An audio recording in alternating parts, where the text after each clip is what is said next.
Important de se rappeler cela. Nous sommes Dieu, nous avons été créés par Dieu et tout est Dieu. Moro nutaji de suba ido na no flin no mo koton do mi o ma wo bo ma wo da mi.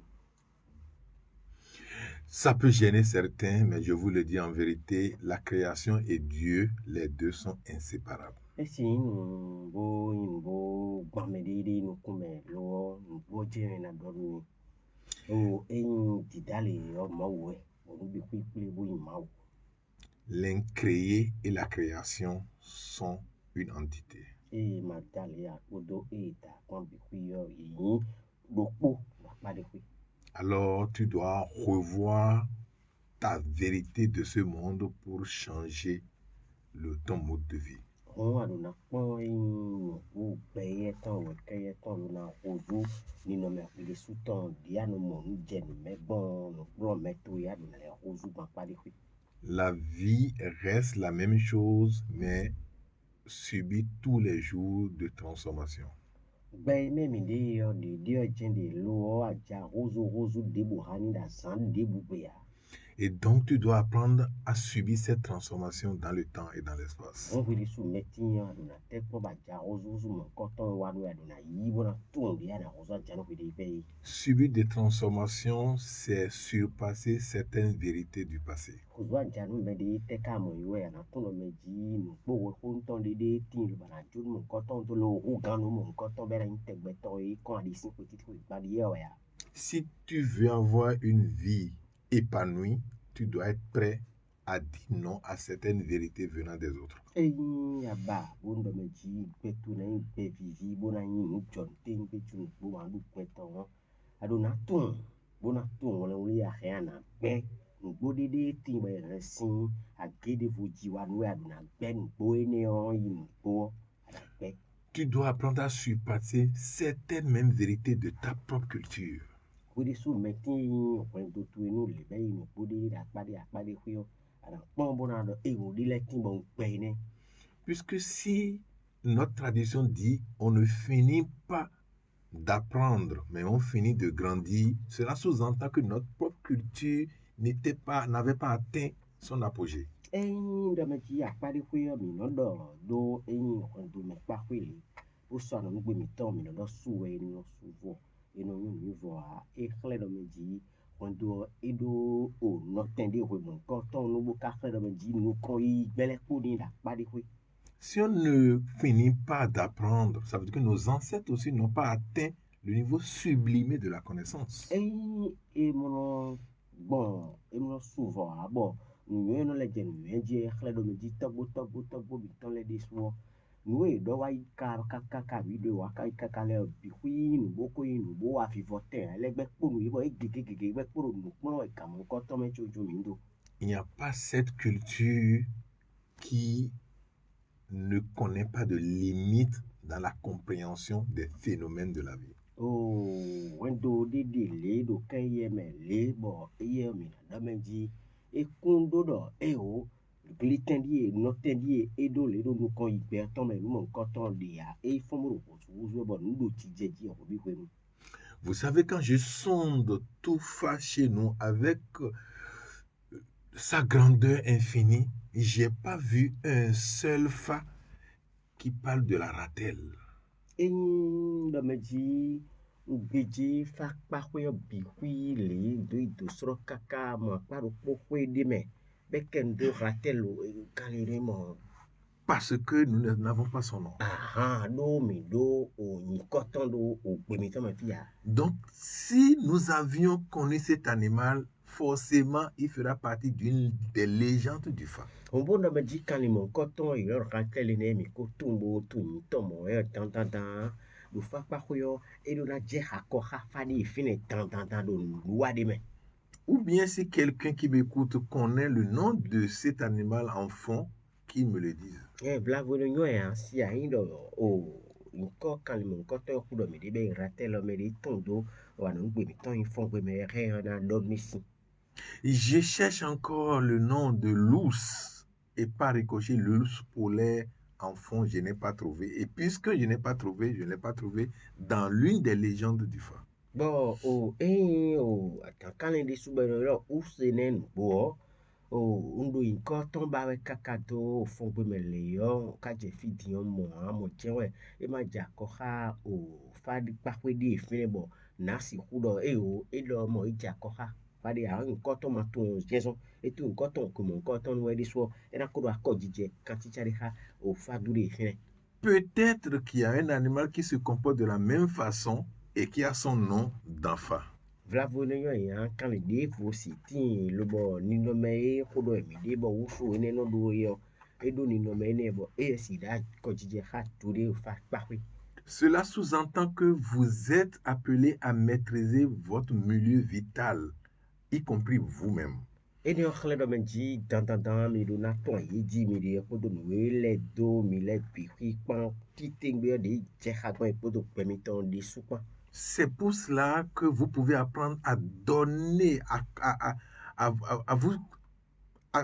avoir une curiosité liée à certains faits de votre culture ou de vos livres saints. Ene we zombo mi do na tempo lo na do tablo men to bi ba ti tengbe ton lo apade pe ko pla no e wan do mi ton ma kai mo ko pla we ma mi ton dede be yin we ma che de ji dede. Pourquoi ne pas trouver de tort à ce que vous pensez être vérité universelle? Bon, nengmo mi ma si hudo vlavo nu mi te o mele do nu bo tengbe jo nu bi fodi we mi de ma si mo wajijoje mi no mo na bo khofu.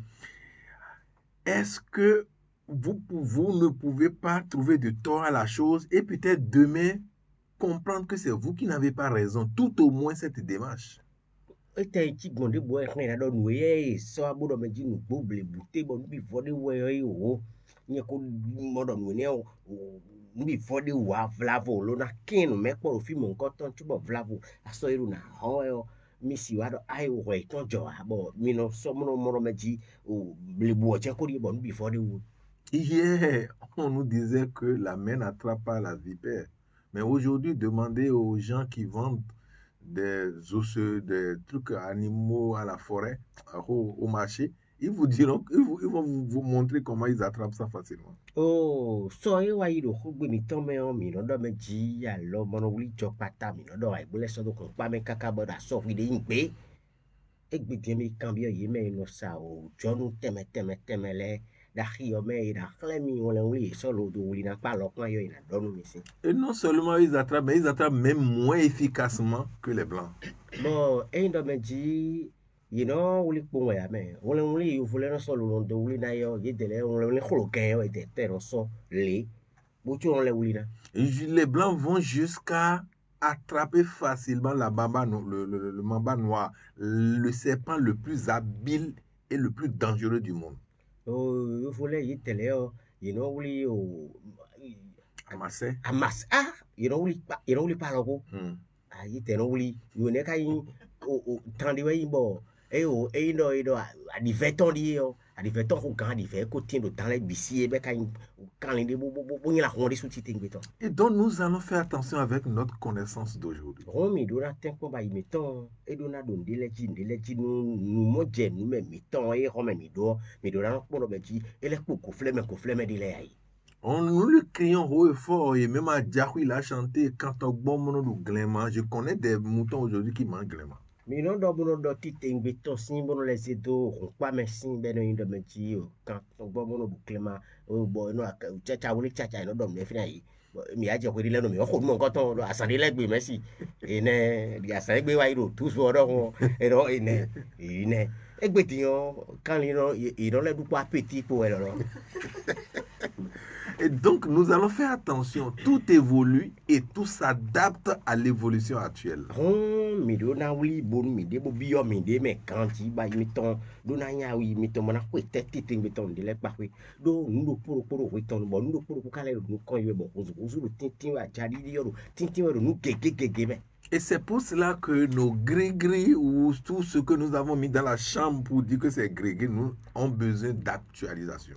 ene wa zon bo nu teme nu fe mi ton bu pa ku we a e wo nu e ko nu a jas keke tin bo e le wuzu a jana do keke tin mo ko no ton tin tin ma kai mo e ko mo fly ton lo pa de fine bo ko chi so na de fo ti mo mi do na te po lo go so na. Regardez bien, même des applications sur votre portable, à des moments donnés, le portable écrit remise à jour. Oh, mi kon oh aluka mi ton bono salo tijine e wa je kwede no di suno bi ro meji et so mi do no kanji ben no remise à jour no la bon no remise à jour disponible ben no si. Donc cela sous-entend que toi-même, tu dois subir ces mises à jour-là tout le temps. Oh, ene akhle do wi me bo to do mi ho me tin lo de ko de je ko no ka sama ko no ko kuta do ho mise à jour di so ado ko to ton lo na no bi o wi de me lo le jira wi do la ba wi de to. Ceci, lorsque nous camponnons sur des histoires de tel ou tel livre sans comprendre le fondement, cela fait la vie que nous menons aujourd'hui. Ene o kumpla do benji be no zemi de gbe mi ton bi wi jonu we no ko dede o la do we ma dede me le bi wi bo ene o je mi ka tun de o la gbe ya de te o la gbe ka bo ma mo chi me ka o la yo dro e ku a ta ru e roi mi tun de a lo no zonji bo e we zon gbe mi ton le. Et même dans notre tradition, il y a des histoires qu'on nous raconte, mais à la fin, on vous dit c'est pourquoi on ne fait pas ci. Je crois que ça là est beaucoup plus scientifique que de nous lire des histoires et de faire en sorte que nous soyons ces histoires. Oh, le pauvre de mi ton pa ko ko dede tin lu be no ti me no mi kanji bo e do kaka be ifi fo do do beji ene o to nu le yo e no blue a be do yin o mo je me mo yin no pon me be no na mi mo do beji e do mo e na yo hu de mi no so mi de jo no pe no ho la ku je pe de ton bo ene ko mi no kaka mi de so mi no la ko so ko no ho de su do tele yo. Je vais inviter les sages qui détiennent encore ces contes et qu'il faut que ceux-là racontent désormais ces contes-là à leurs enfants. Cela va nous renvoyer vers notre nature que nous avons perdue au détriment de l'exogène. Oh, na bio ye me ko inu e to lo bo ko ko mo ko ton ten menele yo e de le je mo ko ton sin ho no fi ton le ji e de na zo mo wuli te be na ba ti no do pro po o mi ton po fi mo ko ton le po bo ai hai ton na le wuli no so ro no e plon mi we de ho me tin be yin ken bo so do tai. Sinon, la vie africaine aujourd'hui est à l'image de son éducation. Mai mo ai pon gbe izan le bi ji o de le yo e yin de vo we abe plo e ne ide yo e ton kokoro ko sin pe zan we di. Et cette éducation n'est pas venue de l'Afrique, mais de là-bas. Lobo o plomo koton yi me boji o fi e u konsi a gonde voji e be sin lo wa sonu mi bo mi yibo yene de soutin po mo yiwe. Et le propriétaire ou le voleur ne peut pas enseigner, le voleur va enseigner au propriétaire comment protéger ses acquis. Je ne comprends pas. Bo e no pacha mo no kambio do benji ne wa joto e kana si hu do benji mi na plon nu me yi me lo yi me janja joto e nu do benji ndi ma wa fin nu so do kanton agben won le ni temo e kana so jo e blo mo ne kan afin wo gbo pe nu. Si ta porte était en acier, il te dira tout simplement, de symptômes suffit pour protéger, pour en faire ta porte. Kan mu mi ton ye titingbe o e so lo to blo homo ko ton na bon do meji ajuto e jana o ji do meji ba je tagbande wa te ba ziku mi de ton ye pon lo blo hon na ye ko yo si me ba ja pe to e ton gbe re. Je crois que c'est ce que nous vivons aujourd'hui. Moro nowe kon mi de gbe zan mi de gbe tin bo me bi hui de kon yi ne. Les voleurs nous apprennent comment nous allons protéger nos acquis. Yi me ya juto kan so foto le ite we ro kukulo mi we de mi na se ko te po no yi mi ton mi na ti hon de gbe won le we mi na zan yi te we ro kukulo mi we. En tout cas, nous avons la possibilité de changer nous-mêmes de stratégie. Oh, nous y mo ino beji mi de so mi do o holo mi reo mi na zan wala wuli a logo mi re mi na zan no botin gbe bo je hon do mi de ji dai. Parce que ce n'est pas mauvais si l'autre t'éprouve. Do inde lo yin la ni lo meji o medi o moro beji e o atan pipo abi e kuru blanc tout ya lo pade ya. T'éprouver, l'autre t'éprouve, c'est-à-dire l'autre te soumet à un examen. Ah, e so e nou tekmonde, e koule tekmonde we bo an blon mon koton.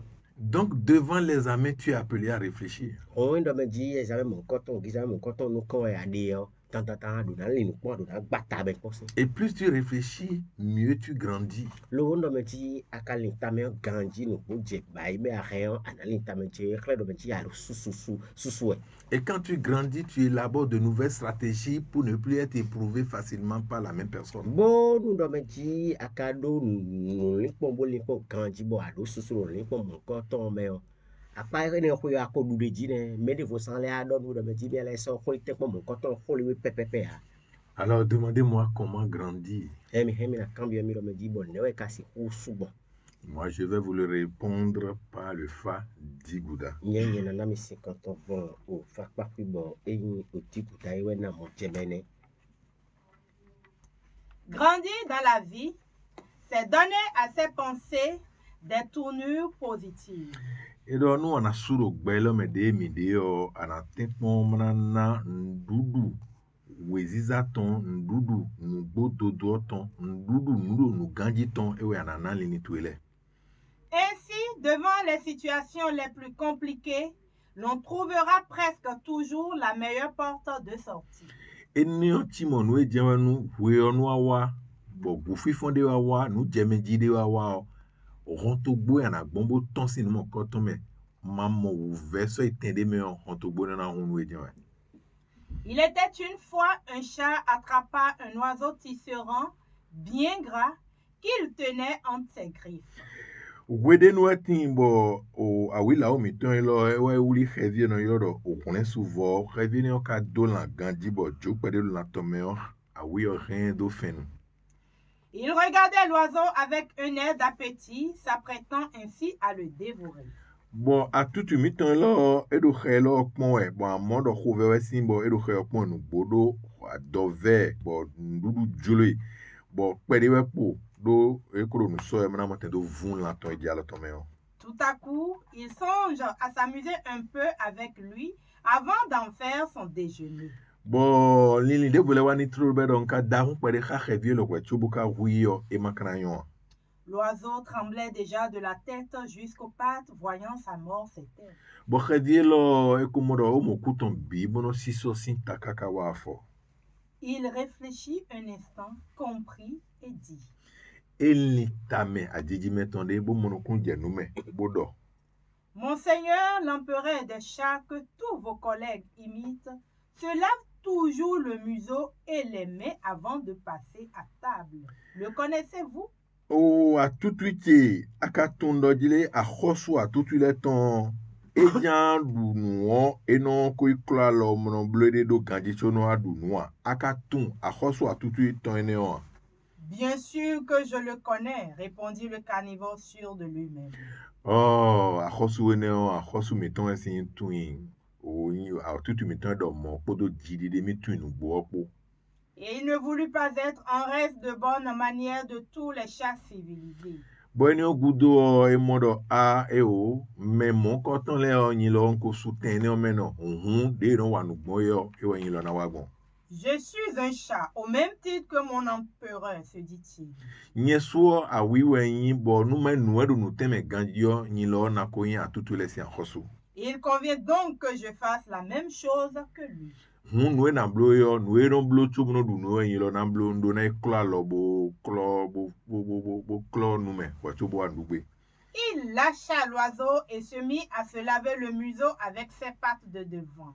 Bon, et Dieu revient do bosé alors ton we nous comptons les à foton we nous comptons les bodier nous ton son dit. Sans perdre une seconde, le voilier vola sur un arbre et dit: Bon, gagne me gudo revient mon vivo et so Dieu nous conquérir podo a et zombo je atteindre le goût de donji bodo. Pauvre chat, je suis sauvé de tes griffes serrées. Ah oui, nous venons. Ah oui, yatono, un grand sin fin tu dit d'aller melo. Malheureux que tu resteras. Bete bio ou vek bedjenain. Oh, merci Dieu de m'avoir donné un coup de main. A kluno tiena tienwe ba dalokpe videmido ou vele koton tintin. Le félin honteux et fâché ne put que constater qu'il était trop tard pour maintenant passer à table. Bon, ah oui, lo, nous pouvons mettre ces idées pour moi, ou nous coller d'autres dimbo, minale dunu. Il jura sur l'honneur de ne plus jamais se laver les mains avant de manger, mais uniquement après sa mésaventure. Bon, et do, bu dozo, beji do, mi kunsana klo alo, pede chubu dunu, mi du fo nye mina no klo alo. Et bien vrai, il tint parole jusqu'à nos jours. Bon, donu gbome yo kaka je egbe yo, a wi yo, e jan du gbe we no klo alo ha, du we no du fo cho no aja lo klo di, mina mo, e no ja lo ton sunsunji, no je no ton sunsunji, on e du fo ne, amo, e na duo, e no blu mo, cho no je dia. Donc, Digouda nous a laissé une masse de connaissances pour nous éveiller. Oh, nous haine bon, nous dikuta de xlero meji. Inami nous plombe titing beton nous yen to gidi bono ay xamiton dona noté ay xamiton dona fond et quoi me lotoy dona fond lo. Il nous a appris que désormais il est mieux d'apprendre par soi-même que de vouloir copier les autres. Et do mi plombe do meji eyon bo sokbi tan nous do meji mere suna plon nous mettons pour toi y xaton pan ro et besian guédon bon et son jibo do emi nous les sous-titing beton lo djeglon. La plus grande connaissance, c'est celle qui est obtenue par ses propres expériences. Nous avons des sous d'argent qui dit que Julie et mais des sous d'ocmon les tant le moyen. Et là, même si vous avez des fusils braqués sur votre tête, vous allez continuer de dire la même chose. Oui, mon canton nous bon me dit à tout mon canton mon pour tout me dit les voyons était so autour d'ozo glumenouyo en de tant nous les ouais tant moi de nous. La vérité avant la réflexion de Galilée était que le soleil se lève à l'est et se couche à l'ouest. Oh, nous beau, oui, mon canton ton tu vois bien alors Galilée ouais doit de me dit et donc aussi au oui ton a dit bon ouais oui a dit moi donc. Mais Galilée est venu subitement et dit non, que c'est la terre qui tourne autour du soleil. Le bon nous demandons bon Galilée ka wa bo do pédéquement royote mais des djendé de me dit ay kon ba mi tetan yo no les to et royo. Et jusqu'à 2 minutes de sa mort, parce que les gens voulaient le tuer pour cette vérité, mais il n'a pas hésité de continuer à dire la même chose. Bon, nous bonne de hier mon konje bu dole pon tant yo et do pédéquement do hobo. Oui mon canton nous et son bi bo na hué pour nous comprendre do po tout nous di do Galilée de djendo di do pédéquement moi. On dit, mais revois ta vérité et on te laisse en vie. Et donc, nous et à nous, pour nous les ponts, pour nous dire, mais n'a tué tout par nos Et il ouvre la bouche et dit, et pourtant, elle tourne. Bon, et donc, et nous montons, et Caroline, tout recevant, et combat. Mais les gens qui étaient sur la terre ne bougeaient pas, ne voyaient rien bouger, et ils ne pouvaient pas croire à cette vérité-là. Quand mon canton me yeme bora ko banji lele maka do mi certaine maka mo ko baro si et des souka certain on ko bon canton ne ka si di ko mon canton. Si la terre tourne autour du soleil, autour d'elle-même et que je suis à Radio Tokpa, normalement un jour Radio Tokpa doit se retrouver à ses mains pour que je sois sûr que la terre tourne. Bon vla fa ko ban wero lileto ko si fo we mo bon ka ko no keten Tokpa to monte o lile na sombo vlavo wa je ko diro Radio Tokpa yen rena mo se mo beji don vlavo sin ya bi de so rena o rozo ajasi. Mais c'était la pensée des autres, mais pas celle de Galilée. Nous o lili mais de leton ne à mon lili mon coton et tele do yin Galilée to kaine me. Alors toi qui m'écoutes, comment tu peux faire pour pouvoir voir les choses autrement que les autres, les choses que les autres mettront peut-être des centaines d'années avant de comprendre. Eh oui, mais tout le monde est à bon, na si kudo mon je nous mais rougan et me dit les deux mon me dit des ton mon je nous mais me dit les rien à do et dans blo oui nabi de oui quand ko to oui mo ko si wa do ne ko kan blo bo di fi mi di remettre ko ya do mon je mais des côté pour oui quand il dit ça me ben envoyer. Surtout que tu es prêt toi a laissé tes ancêtres dans l'enfer pour aller au paradis, toi. No taji no hui mai me. Bo moro me ji into bo mi le ton leo. Emi na jo ite le do. Bro pe si san lo hui ngbe. O se hui luto ma o ton me no gbe. Tu te bats tous les jours, tu fais tout ce qu'il faut parce que tu attends le paradis. O arokoto kiti ho ho bi hui nu nu mo nko ton de bo amablo a. Bo kan ho do lo me ji alile ana gbon lo na mo se hui luto lo ton bo. A fond bo tabatoro hui de wa ko bi hui ndo na do mo se hui luto o to. Ce n'est pas grave, ça là aussi existe. Mais et une fois au paradis, tu feras quoi de tes ancêtres? Bon, ngbe ya, ndo me ji mi do nu nko ton tiyan. Won we akara je se polu to lo ton ton e ba wa de buru wezu kan we yo. Ete akara wa ko mo nko ton gbete me akara so to butu le to hu ne. En tout cas, vous devez dépasser votre manière de penser d'aujourd'hui. Oh, nous y tun we ndo me ji le mi do ho me ti mi do na dizel ni mo nko ton le o li fo bo to bo aso hu mi le yo. O mi su mi yi beni wi do ko mi do na zele le mo ko to bu bi o mi de bo ni ko ti tengbe toro ni yi maka hewan mi wo yin de so kana to gbe ye ni kan to gbe. Si l'oiseau devait garder ses vieilles pensées, il pouvait seulement dire « c'en est fini pour moi, il n'y a plus rien ». Donc, à ce niveau-là, le chat doit me dévorer parce que c'est la suite de l'événement.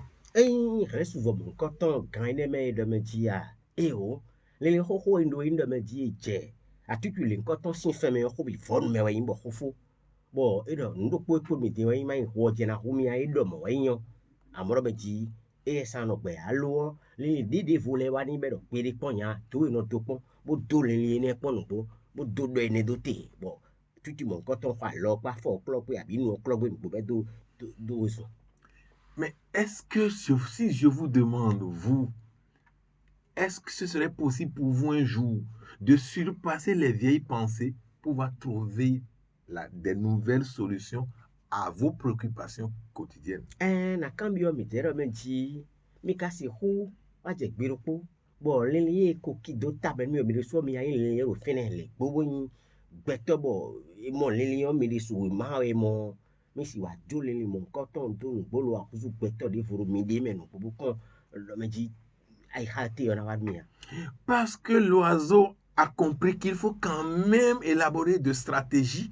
Peut-être ça peut marcher, peut-être ça peut ne pas marcher. Do vlavo khene wa bro me ji e khéon e na san pata on de voyer khé na san i kha de voyer e khé na ba on le de fo bna pondo ai un ka khé na gosi me ye si an lo me ai nous mon coton weli bo so do te ngbo.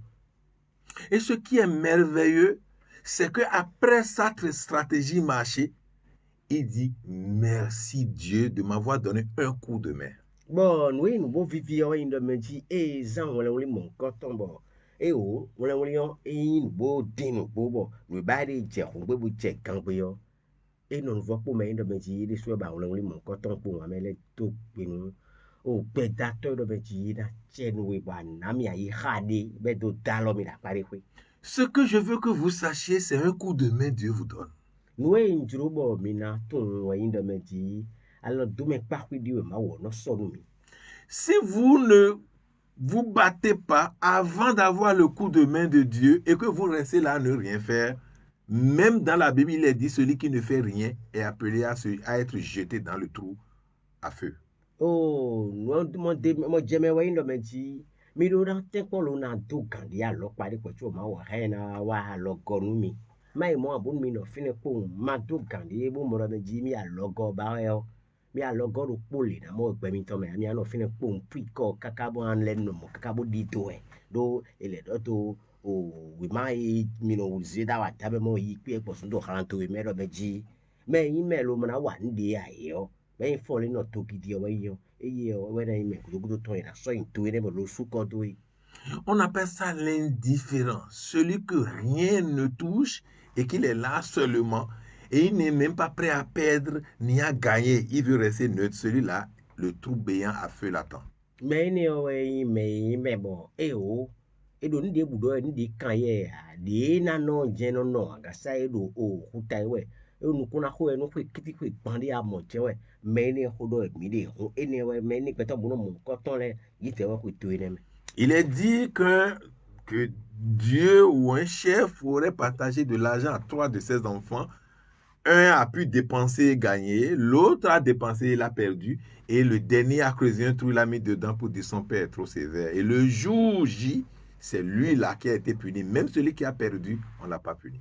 Oh, mais moro, hikadede me be indo me ji, oh, kande tode na o kwe vitan tole, mero kutimbo eze kwe ne on bo do e o, e do na ji kwe, mero votin lobo e o kwe na ji kwe ne i fasun do mere votin lobo, e so ne so do me bo sun to, asan gudo ton gbe yo, o me yi me le lobo e o e sun to e ne mesi. C'est ça? E ye we le baton. Et was in domaine. E ne we sin to me. Ça veut dire quoi? Ça veut dire que vous devez réfléchir. Tout est déjà créé, mais à vous de réfléchir pour accéder, pour découvrir certaines choses qui restent cachées pour vous. Romina tunda beji nu bitimbe ko daro ke ye me inde buwe so ko manda o mina ibaru fi de buwe ko dano ko tin le bihui mi de so wera ko kan bo nu ko dabe ko tete ne fi chi nu black out tent me bo kra me de yo mina di ton lo wona do me ji mi do mo mi di apa mi to ko do gande apa mo ko ton. L'oiseau qui tremblait de peur, voyant sa mort certaine, a pu réfléchir et voici qu'il a trouvé la solution. Oh, hey, ran su voine ko mo me ji gbe mi to ko volo koro oh atutu sin fen le lo tun yere me ji ho tingo de ble ne ye mo me ji ah mi ke mi na le pon bo le pon to me wa de won le won mo ko ton ite pi me yin gbe to bo to ro mi e lo le do nu yo ku ke mo ko ton mo ara gbiri mo no gbe ne me je mi na no bo liwe do fine jana no bo hofo. Ce qui est bien et ce qui est beau, c'est que Digouda dit, je cite, l'oiseau réfléchit un instant, comprit et dit. Oui, nous beau fifi au fin, nous petit tengbe ton tiku kado yo indo benji. Edo, kheo, eli, biye di be bo le no pon. No aparo po. Bo moro le no pon le yo. Ndura di no le pon ton. Bo do di no le pon le yo. E de ton bo do. Mais toi, tu fais quoi? Ouais, ete wa kwede, wali no pon kaka tu wa jara de ton bo ya. Abi, don we pon we. Bini oui, Toi, tu attends seulement le Sauveur.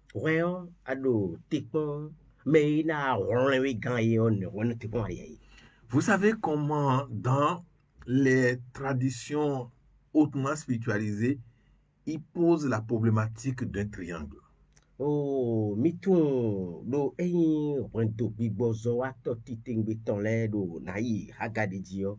Dewe attendre bout les signes et notre bon miton. Le triangle a 3 côtés. Un côté veut dire le prédateur, l'autre côté veut dire la proie et le troisième côté veut dire le sauveur.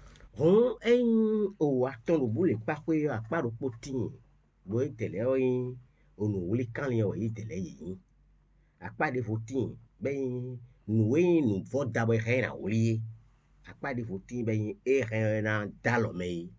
Et lorsque le prédateur attaque sa proie, le jour où la proie commence par réfléchir, le prédateur se dit, je suis ton sauveur, je vais te sauver. Bon,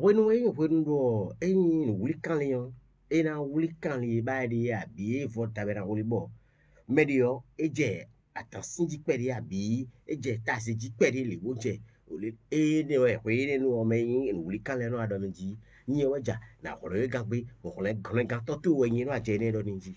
Attention, lorsque le chat a perdu ici, il a pris à ses dépens et il pense ne plus jamais se nettoyer les mains avant de manger, peut-être à la fin. Ai khamiru to do te do we no ya tutu mo ko to ye yo. So wole wuli to ina du na bo be dia sin wole wuli a hu ken le lo boy mo be ji mi ko so do de ji wo iro pere pon mi ko sa jan dugbe lo na lo do le kaka do be ji mi ai ha lo club ba janu susu gbe ko chona du. Comment voyez-vous la stratégie de cet oiseau tisserand? Le mi ka pon wole wuli pata won ran souvent mo ko to mi de su mi bio mi de menu bo pon mi de mi no le ni gbon ma ken ma pon de bo mi de mi no zonji le po mo ko fo buka ikpon le wuli xeye mi tele mi ko ga titi nabideo et elle ne pon mi pon. Il a poussé le chat à la mode. Et ça, oh, tu mi tone, bo pon kaka e moro menti e o. Et on a te pour le zwan zoedi, bo zwan zoedi. C'est ça qu'on appelle le conditionnement.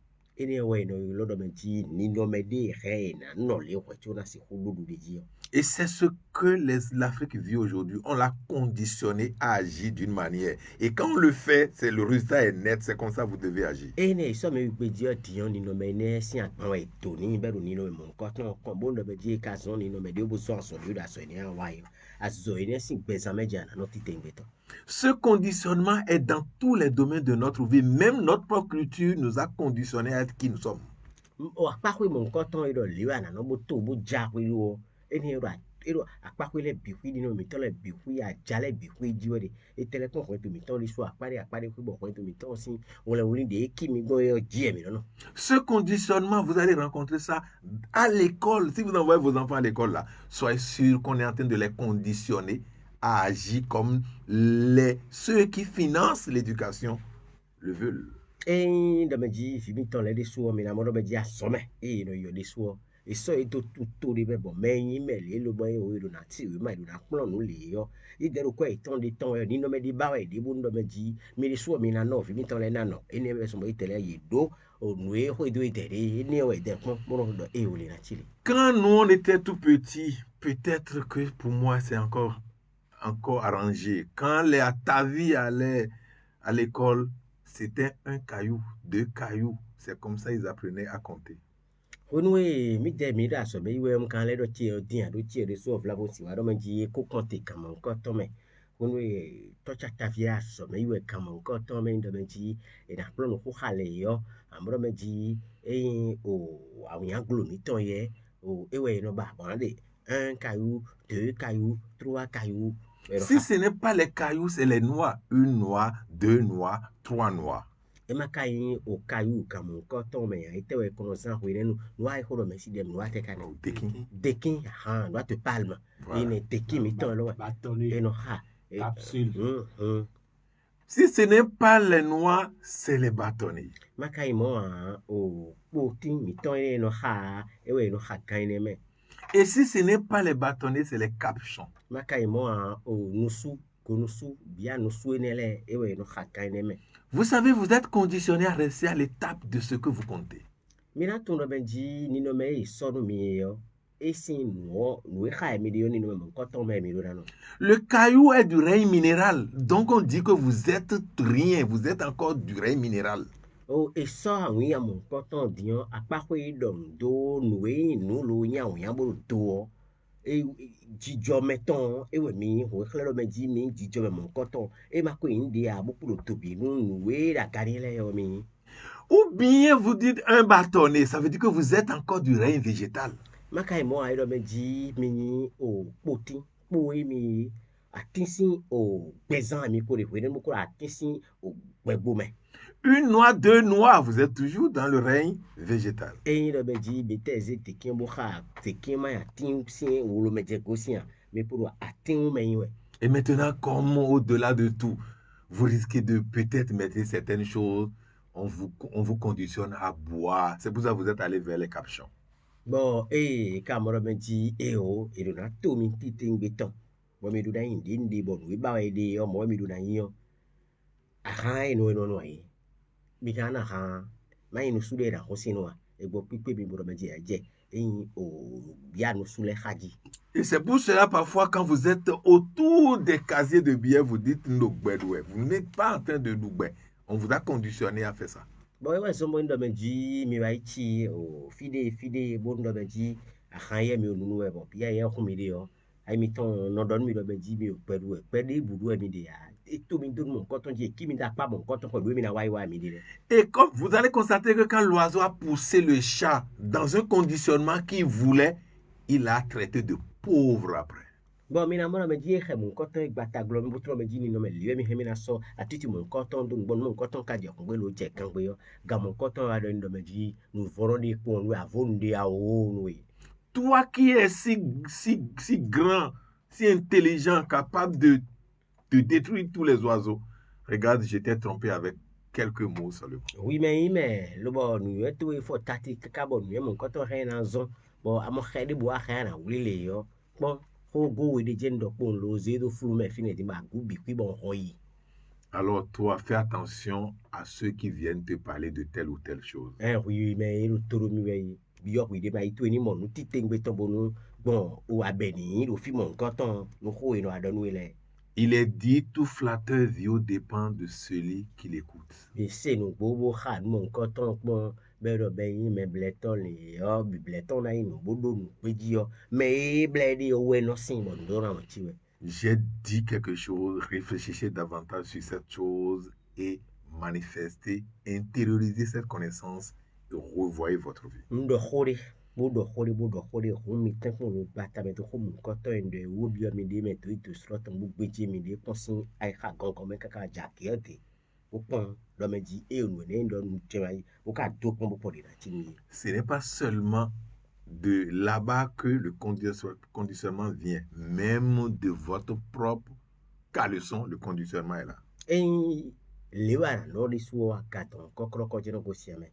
Mi de suru le to mi ton choko to we ato me de su ya le choko to mon koton do no ni no me ya no yo plan yo.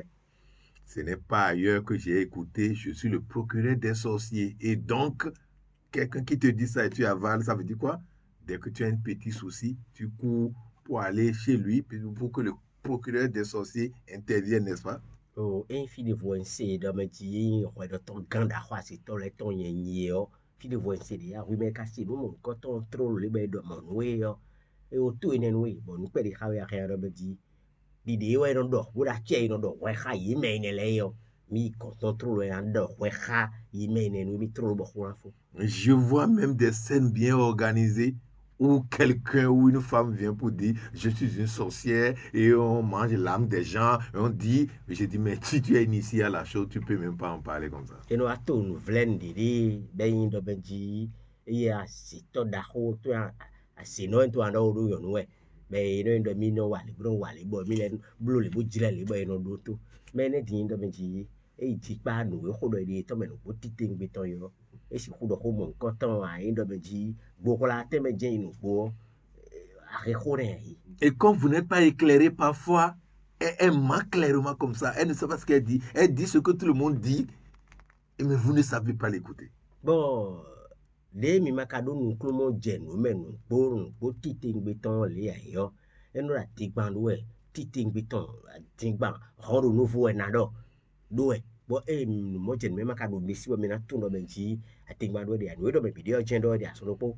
Bon mi ka di photo. Et il dit, j'ai écouté une dame qui dit, qui quitte ici pour la Russie, et c'est elle qui est à la base de la guerre en Ukraine et Russie. Et le journal lui demande quel moyen de déplacement il dit, mais je peux prendre hibou, je peux prendre oiseau. Mais vous pensez qu'un oiseau peut quitter Bénin pour Russie, pour une nuit et revenir? Bon, tito me do benji, takbaji je de tin do fine mi wedo no de me so le bon. Ouais. C'est à vous de faire attention. Apprenez à écouter et savoir ce que vous allez prendre et ce que vous allez rejeter. On ne vous force pas de tout prendre.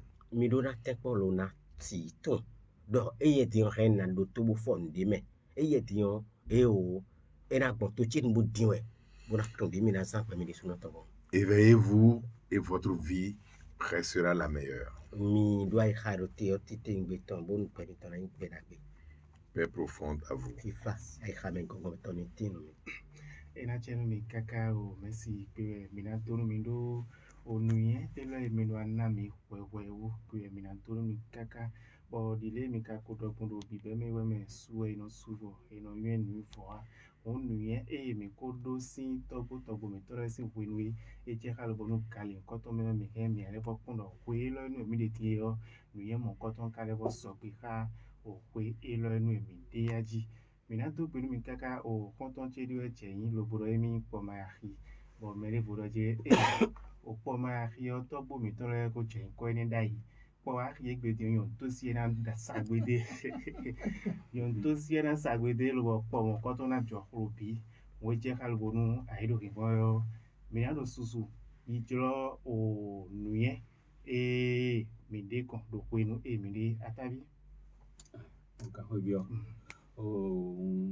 na do gbe ntoro mi tole ma ro pepe kan ho chubo wa nga do gbe nu fe la chile fe me chile o fe la cha so bato un a choji se do pegbo ta me ito no ido to a e do su e no suvo e no yon nu ivo a mo o nu e Mexica lo din ka e pori di si do popo o do mi o mi mo e esi idio bido alo e no so de bodo de one day na de si me e be bi si me o bura lo mi asan yo kere mi si san yo kere ado da yo to mi to le ba ke ka foro po e no kwa bunu to hode me o me do bebe sete o ya kweno to gidi o bura si to kunu ama ikonto han we o di chio ne abo bebe sete do po ne wa apani na do me ne o to bi na kido e so keke we egbe dian o me de so to akweno do wa mo me anambo yin ko anambo do ko eglo pe to na yan ko esi yan ko bo o ti ate hawe gbe ba ko voso le bi hu yo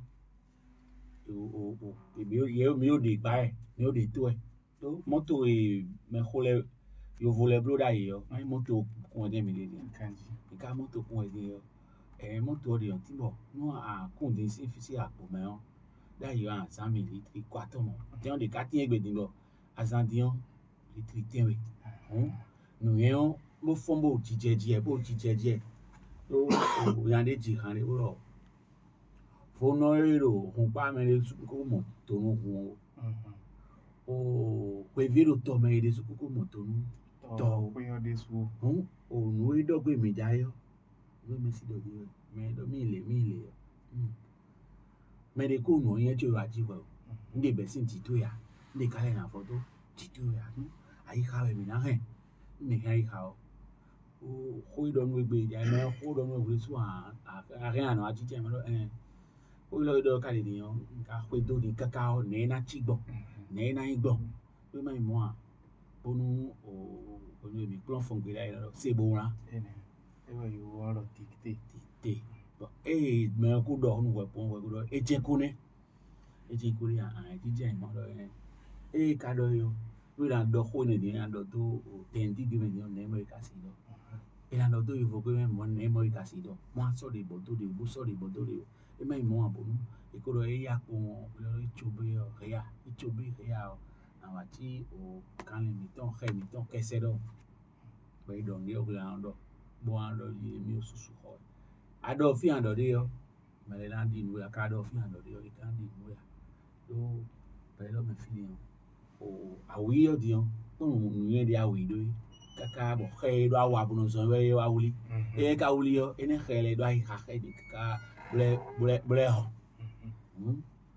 khoe to mi asai halote mi kaza ai halote yo o chonu o van di na wa mi o ina ni dunu xe o mando ai ha di bu do ati